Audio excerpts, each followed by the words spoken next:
just to give you tips and tricks on how you can teach English in Korea, even though you are not from a native speaking country or you're not a native speaker. Hi, Hambaneva. Hi. So be my guest. Without further ado, please consider subscribing and let's dive right into it. So I love to put this clear. I'm not trying to give you hopes so that when the hopes doesn't work, you end up blaming me. I'm just giving you insights on my personal experience, opinions on how you can win this game. It's pretty hard for non-native speaking teachers to get opportunities specifically in South Korea. In other countries in Asia, it's not that difficult. Especially in China, there are more. So in China, it's quite easy. It's possible. Many people have been working there. But specifically, I'm more interested in talking about South Korea. So in South Korea, it's different and it's strict. To be in English, to teach English in South Korea, one, you must have strong command in English.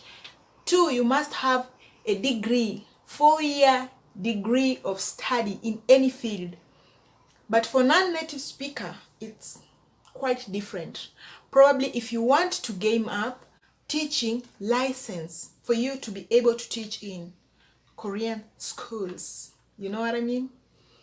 The reason as to why it's difficult for non-native speakers to be recruited by the English teaching recruiters is because of visa, E2 visa. For you to be able to be a foreign language teacher in South Korea, you need E2 visa. And for you to get a E2 visa, you need to have come from these countries which are considered by Korean government to be the native speaking countries, which include Australia, UK, USA, Ireland, which other countries these? Or South Africa and New Zealand. And also you should maybe be coming from Canada, the 7 countries. So when you come from the 7 countries, you're good to go. That's all. But if you don't come from that category, you need a certification to show you can teach, or an experience. You need to have experience in teaching, at least 1 year or 2 years experience in teaching. That is crazy. So how do you even get an experience if you don't get the opportunity to teach? That's another challenge. If you are in South Korea already, you can volunteer to teach English, in these groups, organizations with marginalized people groups, like people with disability, or adults, aged people, or children homes. You can volunteer to teach English there, and then by that you'll be getting experience. Also, for my case, working with organization that doesn't deal with teaching, just organization, maybe foreign organization in Korea, gave me the opportunity to be teaching English, to people who are less advantaged in the society in South Korea. And by that, I got experience in teaching English. So after getting the experience for 2 years in teaching English through this organization, which doesn't necessarily deal with teaching English in private schools. By the way, I don't teach English in private schools. I don't teach English in public schools. But I teach English in churches, in the community. Is that not teaching English? Strong command in English.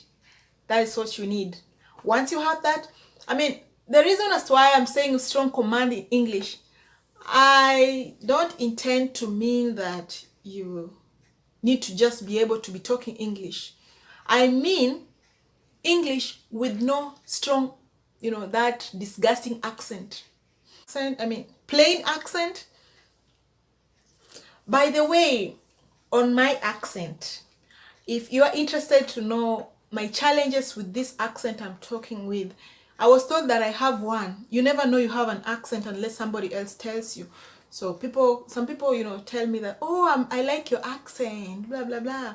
So if you're interested to know my challenges and my journey with my accent and how I have improved a little bit,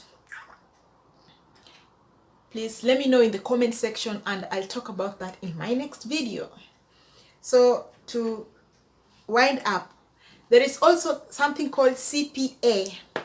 That is Comprehensive Economic Partnership Agreement between Korea and some countries like India, Korea and India. That is, the political thing, the government thing, the agreement with India, which was, I think, acknowledged in 2009. And this helps Indian people with strong command in English with less accent to be able to apply for EPIK government English teaching program in South Korea. So I think as time goes, maybe Korea will improve. There will be more hopes for non-native English speakers. But for now, improve on your accent. You can watch YouTube videos. You can, get English course. If you are interested in teaching English, but if you're not interested in teaching English, I mean, if you're now, as we are talking, if you're in your country, if you've not yet come to South Korea and you want to teach English in South Korea and you're not from a native speaking country, that is a challenge. You need to have these other, skills on top to be considered special to get access, but it's quite difficult unless you consider doing that in another country like China or Japan through GABA or such organizations which don't necessarily require, that aspect of English native speaking country citizen, then you'll be good to go. But even if you're not a native English speaker, but you studied in in those countries I've mentioned before, the native English speaker country acknowledged by the Korean government policy, then you are definitely considered a native English speaker. So you can teach in Korea. But if you don't qualify in those categories and you're interested in teaching English, then I think you have to game up a little bit.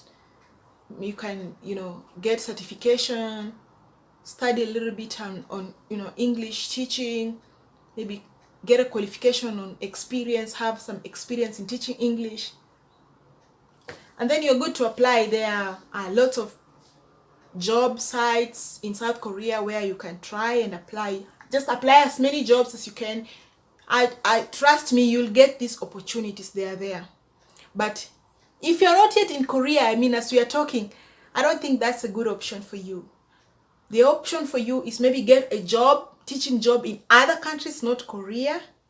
And then when you have the experience and the certification and the teaching license, and maybe you can study, you can also study Korean online or wherever, and then you have that, then your level of getting a job is here.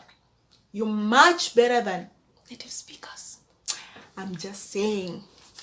But if you're interested in getting other jobs in Korea, by the way, what is more important in this? It's money. It's not the teaching. It's the money, like getting the money, the salary. So there are other jobs for non-native speaker, non-English teaching jobs for non-native speakers or native speakers or whoever, any foreigner in South Korea. Many jobs. But again, for that means you're putting yourself in the same level as the Korean candidate who need such job. So what you need to do, you again need to game up, because it doesn't make a lot of sense for an employer to consider a foreigner who has same qualifications or less qualifications than the native.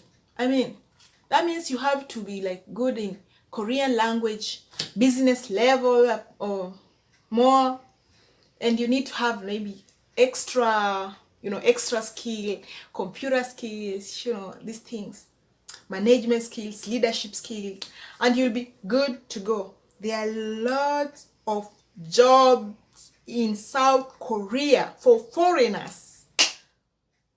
I hope this video was helpful. If it was, please consider liking it below, and I'll catch you in my next video. Thank you.